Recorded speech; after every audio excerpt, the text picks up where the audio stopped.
ఇక్కడ చూడండి question, if the numerator is increased by 15% and its denominator is diminished by 8%, then the value of the fraction is 15/16. ఇలా పెరగడం తగ్గడం వల్ల న్యూమరేటర్లో 15% పెరగడం, డినామినేటర్లో 8% తగ్గడం వల్ల ఫ్రాక్షన్ వచ్చేసి 15/16 అయింది అన్నారు. అప్పుడు ఒరిజినల్ నెంబర్ ఎంత, ఆ ఒరిజినల్ ఫ్రాక్షన్ ఎంత అంటే దాన్ని x/y అనుకుందాం. సో ఇప్పుడు ఈ x/yలో సో న్యూమరేటర్ ఇంక్రీజ్ అయింది అన్నారు, 15% ఇంక్రీజ్ అయింది అన్నారు.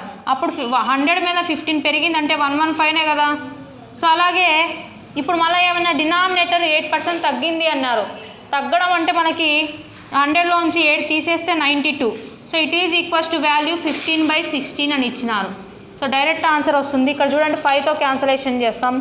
సో 5తో 5 3s, 5 2s 3s, 23 1s, 23 4s, 4 1s, 4 4s.